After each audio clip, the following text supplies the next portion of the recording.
इतिहास में लिखा जाएगा कि दिल्ली जो भारत की राजधानी है,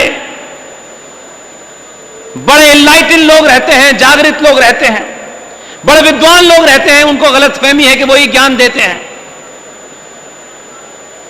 अगर दिल्ली में बैठने वाले लोग, दिल्ली के तमाम वो जागृत नागरिक, उनकी अगर दशा यह हो गई है कि एक बहरूपिया अलग अलग कपड़ों में, अलग अलग मुद्राओं में दिल्ली के अंदर घूम करके वो ये तय कर दे, तो कभी कभी आपको शर्म नहीं आती क्या? ये गुस्सा नहीं आता क्या कि आपकी मां ने, आपके पिता ने, इस धरती ने आपको एक गौरवशाली इतिहास दिया। अपने होने पे आपको गर्व होना चाहिए।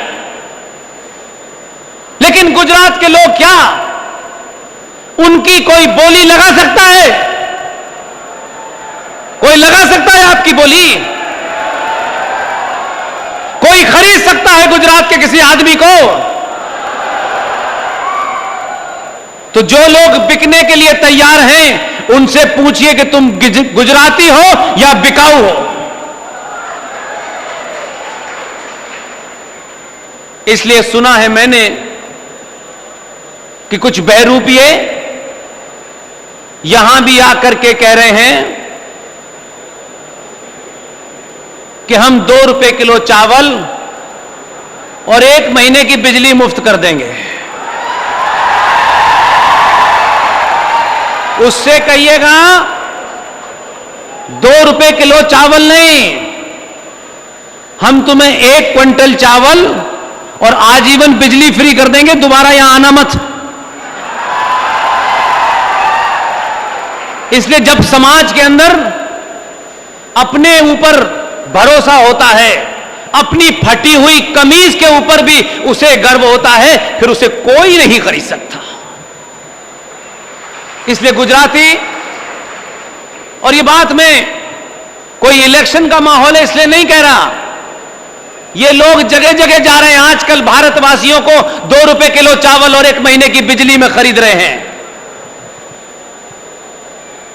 हजारों हजारों साल पुरानी संस्कृति के मानने वाले लोग, जिस धरती के ऊपर मर्यादा पुरुषोत्तम राम पैदा हुए हों, जहां भगवान कृष्ण पैदा हुए हों, जहां आचार्य चाणक्य पैदा हुए हों, उसको कुछ लोग खरीदने चले हैं, किस गलतफहमी के शिकार हैं।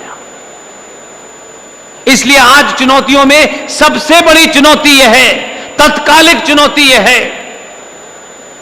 कि अगर हमारा है, वो कुछ करने की कोशिश करता है, उसमें देरी हो सकती है, उसमें कई ऐसी चीजें हो सकती हैं जो शायद आप न समझ पा रहे हो, वो दबाव आप न समझ देख पा रहे हो, तब भी क्या किसी को हम इसलिए हटा देंगे कि इसने जीएसटी बढ़ा दिया है?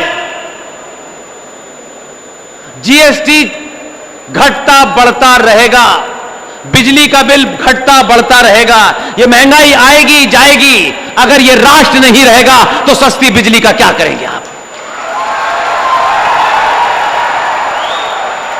हां, मुद्दे हों और बताया जाए कि हमने जो किया है वो ये किया है। ये सरकार के राजस्व से रेवड़ियां बांट करके सत्ताओं में बैठने वाले लोगों को करारा जवाब दीजिएगा।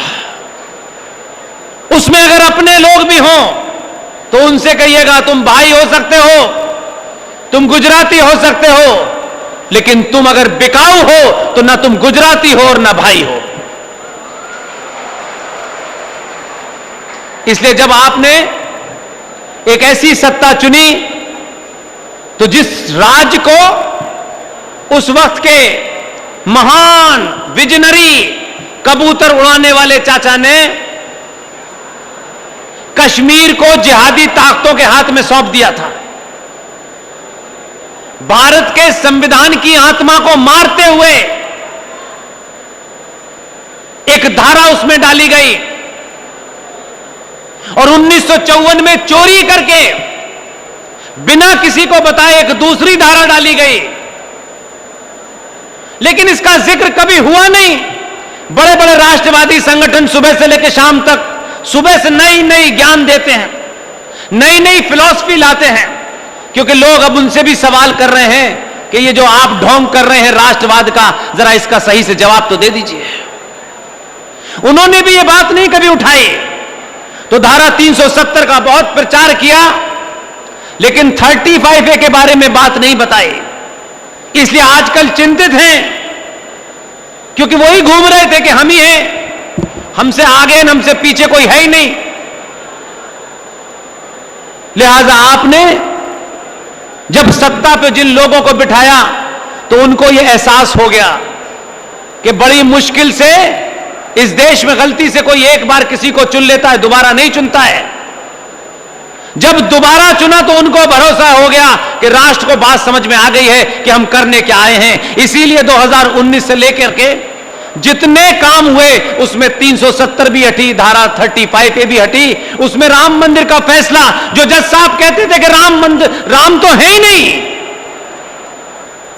आपने दिल्ली की सत्ता बदली, उसके प्रताप से पूरे देश के अंदर एक माहौल बना और जजेस को समझ में आ गया कि भगवान राम है, जल्दी फैसला दो, नहीं हमारे ऊपर फैसला ना आ जाए। इस ताकत को पहचानिए। हो सकता है कि कुछ लोग आपके सामने आए और यह कहें कि राम मंदिर बनने से भुखमरी समाप्त हो गई, तो राम मंदिर नहीं था तो तब कौन से यहां पर दूध की नदियां बह रही थी।